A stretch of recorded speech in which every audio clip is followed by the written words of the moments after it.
ముఖ్యమంత్రి గారు చంద్రబాబు నాయుడు గారు, యువ నాయకులు, ఐటీ శాఖ మంత్రి లోకేష్ గారు దావోస్ పర్యటన పూర్తిగా విజయవంతమైంది.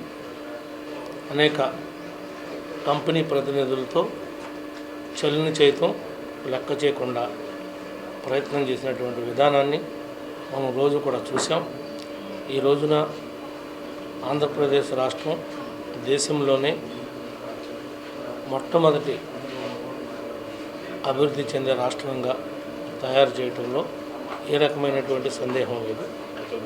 మరి ముఖ్యంగా ఈరోజు అనేక కంపెనీలతో సమావేశం అవటం, బిల్ గేట్స్ లాంటి వ్యక్తులతో, నవీన్ మిట్టల్తో, వీళ్ళతో ప్రత్యేకంగా సమావేశం అవటం, అన్ని రంగాల్లో కూడా ఈరోజు ఏఐకి ప్రాధాన్యత ఇచ్చి మన రాష్ట్రాన్ని అగ్రగామిగా ఉంచడంలో మరి చేసినటువంటి కృషికి ప్రత్యేకంగా ముఖ్యమంత్రి గారికి, ఐటీ శాఖ మంత్రి గారికి ధన్యవాదాలు తెలియజేస్తున్నాం.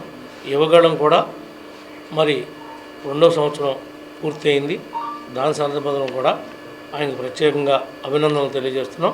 ఆయన చేసినటువంటి పాదయాత్ర వల్లే ఇవాళ ఆయన తిరిగినటువంటి నియోజకవర్గాలన్నీ కూడా బ్రహ్మాండమైనటువంటి మెజారిటీతో గెలిచాయి. ఏమైతే సూపర్ 6 హామీ రాష్ట్రంలో ఇచ్చున్నామో ఆ హామీలన్నీ నెరవేరాలంటే, యువతకి భవిష్యత్తు ఉండాలంటే, ఈ రోజున ఉద్యోగాలు రావాలి అంటే తప్పనిసరిగా కంపెనీలు స్థాపించాలి. ఆ కంపెనీలు స్థాపించడం కోసం ముఖ్యమంత్రి గారు దావోస్లో పడినటువంటి కష్టం మరి అప్పటికీ కూడా మర్చిపోలేం. గత ప్రభుత్వంలో గత పాలకులు ఒక్కసారి కూడా వెళ్ళి ఇలాంటి పారిశ్రామిక సదస్సుల్లో పాల్గొని కొత్త కొత్త కంపెనీలు రావడానికి ఏ రకమైనటువంటి ప్రయత్నం చేయలేదు. ఉన్న వాటిని కూడా వెళ్ళగొట్టడానికి జీ ట్యాక్స్ అనే దాన్ని ఉపయోగించి ఈ రాష్ట్రం నుంచి తరివేసినటువంటి సంఘటనలు కూడా మనం చాలా చూసామని చెప్పి కూడా ఈ సందర్భంగా మీ అందరికి కూడా తెలియజేస్తా ఉన్నాం. ఎవరో ఏ రకంగా విమర్శించినా 100కి 100 పాళ్ళు మేము ఇచ్చినటువంటి కూటమి ఇచ్చినటువంటి హామీ ఏమైతే ఉందో సూపర్ 6ని ప్రజల్లోకి తీసుకుని వెళ్తాం.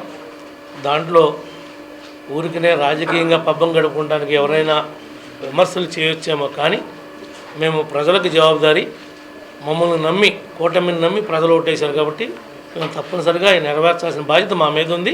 నెరవేర్చి తీరుతాం.